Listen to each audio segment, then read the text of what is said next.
Welcome back. It's Monday, March 3rd, and we have Tropical Cyclone Alfred, which has re-intensified to a Category 2 system overnight after briefly being downgraded to a Category 1 system, continuing its southerly track ahead of completing this very sharp turn back toward the Queensland coastline ahead of a landfall near Brisbane later this week. A number of impacts and hazards expected for Southeast Queensland, the Brisbane Metro, and even northern New South Wales. In today's forecast, we're going to break down everything you need to know about Cyclone Alfred, including the current track path, potential impacts, and latest model information. Starting off once again by looking at our infrared satellite imagery, we can see here that the system actually appears much more disorganized than what it did yesterday, which was already fairly weakened and poor in structure. But we can see here that there's no surprise that this system was downgraded overnight into a Category 1 system where it doesn't really have any notable structure to it at all. We can see here obviously this colorful blob to the southern quadrant where some gray and black top cloud it was just punching through a short time ago, indicating that there are still convective thunderstorms pushing up. Of course, the brighter colors pushing into the black, grey and purple areas, indicating that the thunderstorms are moving higher up into the atmosphere, obviously increasing in intensity, which is what we want to see for tropical cyclones that are intensifying, especially around their cores. But the system as a whole is very, very poorly organized. We can see on the northern band there's essentially no convection ongoing at this point in time to the northern band. It's all located around the southern extent. As a result, it's definitely made it harder to identify where the core and central circulation of the system is actually residing within this tropical cyclone. We can still see here that it's obviously evidently rotating through the appearance of these feeder bands wrapping around into this system, as well as the thunderstorms still wrapping around, although definitely not as widespread and powerful as this system once had it as a Category 4 system. If we switch to the true color satellite, we can see this very evident cloud band or feeder band here from the southeast wrapping all the way around to the northwestern quadrant back into the system. And we can see here within the central part of where this cyclone likely resides that there was definitely some ongoing convection here, where we can see these overshooting anvil tops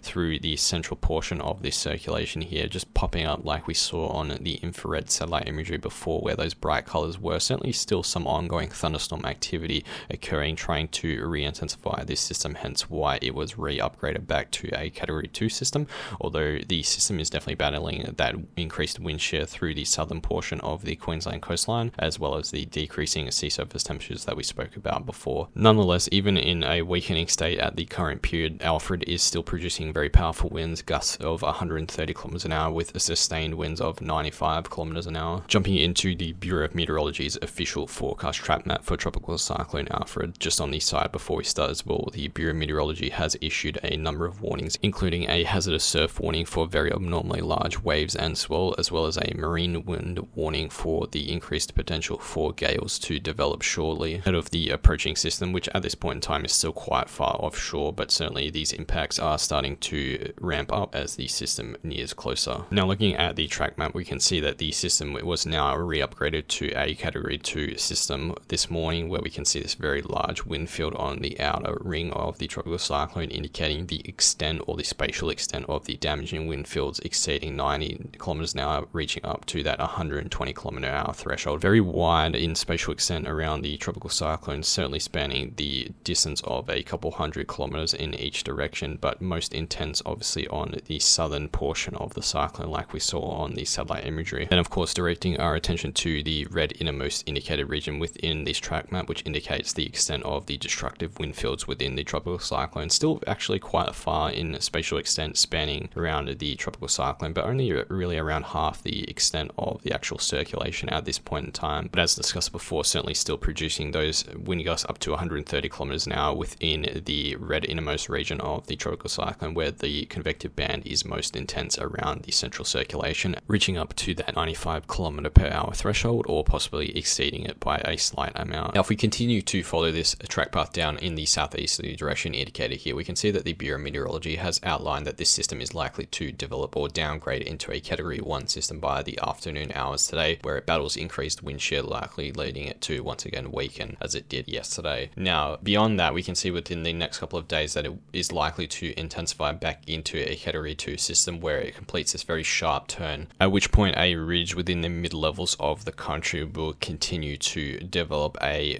anti-clockwise steering flow, which will push the system back towards the Queensland direction in a westerly track. We can see here that outlined on the forecast map quite clearly here as a Category 2 system throughout the next couple of days. It will complete a landfall somewhere within the southeast Southeast Queensland region, we can see here that the cone of uncertainty is still quite broad and wide between the Brisbane, Sunshine Coast, and maybe to the northward extent of Rainbow Beach around the Gympie area. It's also important to note here that we can see the outlined outer ring in the sort of pink color here, indicating the extent of damaging wind fields is actually quite wide and broad. So before the system even landfalls, in fact probably 100 to 200 kilometers offshore, the system will begin generating damaging winds in the form of gales for a very large portion of the Southeast Queensland coastline, and in fact pushing into a portion of northern New South Wales around the Cape Byron area, and then backwards toward the Rainbow Beach area in terms of extent for the Southeast Queensland coastline. And the distance between those 2 points is around 350 kilometers, so very, very wide wind fields indeed, which is certainly a good reminder to remember that even just because you aren't directly under the path of the crossing tropical cyclone somewhere that is likely within the grey area, the spatial wind extent of damaging winds and gales spans quite far out from the actual central circulation of the tropical cyclone. So certainly the possibility to see widespread reports of damaging winds really spanning from across the whole of Southeast Queensland into the northeast portion of New South Wales. And as a result of these very wide wind fields, the Bureau of Meteorology has issued a tropical cyclone watch for gales to develop within the next 24 to 48 hours, spanning from Sandy Cape in Queensland all the way south to Grafton in northeast New South Wales. So very wide in terms of a watch area for these damaging winds to develop. Taking a look at the high-res tropical cyclone models now, we can see this is the HWRF model, and it has a fairly good grasp on this system at the moment, where we can see it picking up on the southerly most intense band of convection that we saw on the satellite imagery from before. Still nothing really indicated on that northerly band, and then we can see it tracking south in that sort of motion that is being steered by the upper level trough before it departs and the ridge becomes the dominant steering flow, dragging it back towards the Queensland coast. In fact, this model particularly indicating a landfall scenario probably around the Rainbow Beach location. Still not a particularly intense tropical cyclone, around 980 millibars, likely a category 2 tropical cyclone, and then surrounded by these convective thunderstorms on the southern band, likely bringing damaging to destructive winds around the central circulation, heavy rainfall and scattered thunderstorms, possibly some low top supercells on coastal crossing. Comparing now to HAFS-A, which is another one of the high-res tropical cyclone models, we can see here that it's definitely picking up similarly to the HWRF, where it's the dominant convective band on the south that's being indicated here, and especially on the satellite imagery where nothing's really occurring on the north side. And then we can see that it drags it out through the southerly track before curving back in toward the Queensland coastline. In fact, a little bit further south, slightly further south than what the HWRF did, but somewhere north of the Brisbane Metro area. But certainly the Brisbane Metro area still copying the force of this convective band, likely seeing damaging winds, possibly destructive at times, heavy rainfall and scattered thunderstorms. Staying on the HAFS-A model but switching to the wind field, we can see here where the system was particularly intense at one point where it was a category 4, certainly now getting ripped apart by the wind shear within the ocean region as it tracks further south. But continuing to track south, we can still see here it maintains a somewhat developed southwesterly to westerly band, where we can see here on the coastal landfall scenario the winds veering around from the southeast to the south and then ripping back up the western side of the cyclone, with winds indicated here around the 55 knot threshold, possibly as high as 60 knots around the Sunshine Coast region, and then extending northward to around the Rainbow Beach area, but certainly back toward the Brisbane Metro, also possibly seeing strong winds in the 50 knot range. And we can also see, if we pull up the European model, just how wide the spatial extent of the system is if we actually pull this up in widescreen view, where we can see the whole tropical cyclone and obviously the winds wrapping around it. Currently indicated here is around a 980 millibar tropical cyclone, and then on landfall we can really see these winds pick up that we just saw before on the southwestern to western quadrant of the tropical cyclone before the landfall scenario indicated in that yellow coloring there, which is expected to impact the Southeast Queensland region, possibly extending all the way into the portion of northeast New South Wales, but particularly around the Brisbane Metro, Sunshine Coast, and potentially as far northward as the Rainbow Beach area. All of these potential locations could be seen damaging to destructive winds on the coastal crossing scenario. And then obviously we can see the ridging here, which is pushing the system back toward the Queensland coast. If we take a look at some of the effects of the tropical cyclone outside of the winds and pull up the GFS accumulated rainfall drawn out to Saturday, so after the landfall crossing, we can see here that some of these locations will be picking up very large amounts of accumulated rainfall, particularly around Southeast Queensland and northern New South Wales. We can see here around the Sunshine Coast region we could be looking at widespread falls of around 300 to 400 millimeters, possibly exceeding that in some locations, pushing up to the 400 to 500 millimeter range, and then extending back toward the Brisbane area could be looking at around 250 to 300 millimeters, and then certainly back toward New South Wales, where we can see the northeast portion definitely picking up widespread falls of around 300 millimeters, possibly a little bit higher in some locations, pushing that 500 millimeter threshold over the 5-day accumulation. And then of course, if we bring up axis G as accumulated rainfall drawn out to Saturday, we can see it's a little bit more bullish on the rainfall, particularly around the Southeast Queensland region and then the very northeast portion of New South Wales, where it's indicating falls of around 500 to 600 millimeters in some locations. And then we can see the rainfall